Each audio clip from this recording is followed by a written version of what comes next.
Hello साहब, तिवारी जी के यहाँ से बोल रहा हूँ। अच्छा बताइए। सीए आपके, उन्होंने मेरे को बताया था कि मैं आपको थोड़ा सा फोन करके इन्फॉर्म कर दूंगा। साहब, टाइम है आपके पास? करी तो बात हुई थी तिवारी जी से मेरी, वो बता रहे थे टीडीएस वगैरह के नहीं, बारे में। टीडीएस का तो हो गया, टीडीएस का हो गया। मैं आपको सिर्फ इन्फॉर्म, अभी आपकी बुक देख रहा था मैं, तो तिवारी जी बता रहे थे सीए हैं, वो कह रहे थे कि मैं थोड़ा सा आपको बता दूं, जी जी बताइए। क्योंकि वो ऐसा है ना, टैक्स वैक्स का फिर काम फिर लटक गया था सर। नहीं नहीं बताइए। एक सेकंड।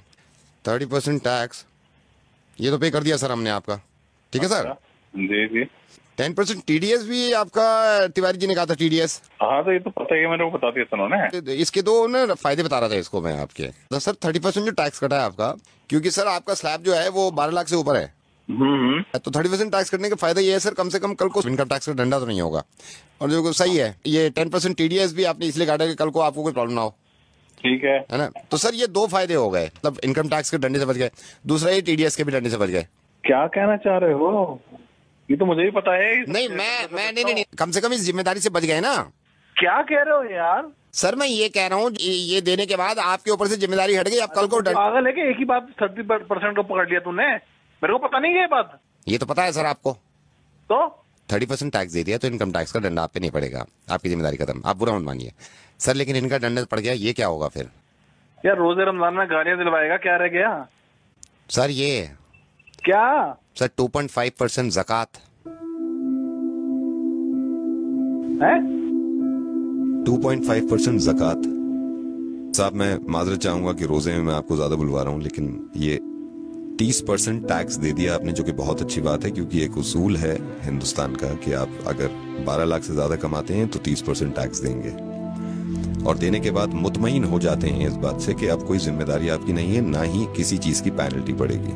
टीडीएस दे देते हैं आप 10%, साहब 2.5%, वो भी आपकी इनकम पे नहीं, आपकी सेविंग पे, सिर्फ 2.5% ज़कात, जो कि आप नहीं देते हैं। आप बिल्कुल ये मत समझिएगा कि मैं इस चीज के लिए शर्मिंदा करना चाह रहा हूं आपको, मैं नाम तक नहीं बता रहा हूं भाई। मैं सिर्फ ये कहना चाह रहा हूं कि अगर आप इनकम टैक्स नहीं देंगे तो उससे जाती तौर पर किसी एक इंसान को परेशानी नहीं होगी, वो हमारे मुल्क की तरक्की के आड़े आता है। लेकिन अगर ज़कात नहीं देंगे, वो भी सिर्फ 2.5%, कोई ना कोई तो अल्लाह ताला ने आप में ये बात देखी होगी, सलाहियत देखी होगी कि ये एक ऐसा बंदा है मेरा जिसको मैं इतना दूं, इतना नवाजूं, और अल्लाह ताला को पूरी उम्मीद होगी देने से पहले कि ये इंशाल्लाह उस पैसे में से ज़कात निकालेगा और उन लोगों की मदद करेगा जो मुस्तहिक हैं, जो परेशान हैं, और खास तौर से इस महीने में, जिस महीने में ज्यादा से ज्यादा निकालना चाहिए। मैं माफी चाहूंगा सबसे पहले कि मैं इस तरह आपको फोन कर रहा हूँ। मैं रेडियो मिर्ची से नावेद बोल रहा हूँ असलम भाई, और इस बात की किना मत रखिएगा दिल में, वो आपसे मोहब्बत ही करते होंगे जिन्होंने ये बताया कि आप उन्हें प्लीज समझाइए कि वो ज़कात दिया करें, क्योंकि वो भी ये चाहते हैं कि आपकी आखिरत संभल जाए। फोन मत काटिएगा, मैं छोटी सी बात आपकी इस बच्चे की कराना चाहता हूँ। मैंने फोन पे इनको होल्ड पे रखा हुआ और ये बहुत देर से इंतजार कर रहा है। मैं रेहान, जरा फिर से बताना, तुम्हारी अम्मी ने आज रोजा रखा है? नहीं रखा। रेहान क्यों नहीं रखा रोजा उन्होंने?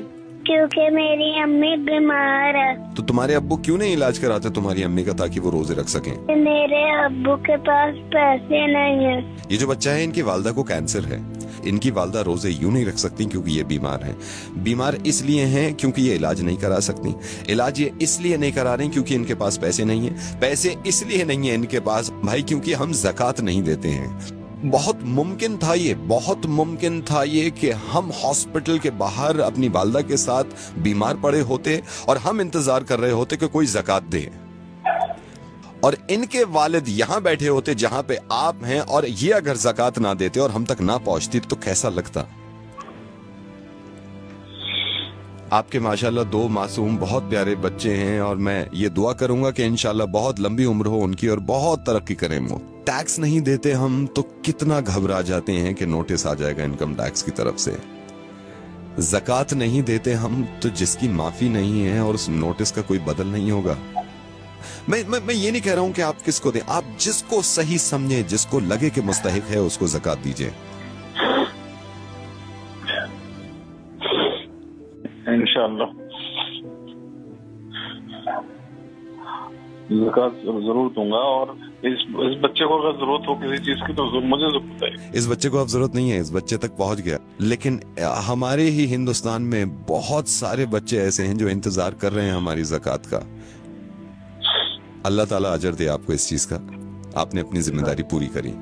एक जिम्मेदारी आपकी बन जाती है, ये जो आपने सुना है इस चीज को दूसरों तक पहुंचाइएगा और यकीन मानिए इस बात का कि इतने अच्छे कौम में लोग हैं, उनके दिल इतने अच्छे हैं, कहीं ना कहीं वो या तो भूल जाते हैं या थोड़ा सा मिसगाइड हो जाते हैं। इंशाल्लाह जरूर लोग एक दूसरे की मदद करेंगे और ज़कात निकालेंगे। मैं इंशाल्लाह फिर आपसे बात करूंगा। अल्लाह हाफिज।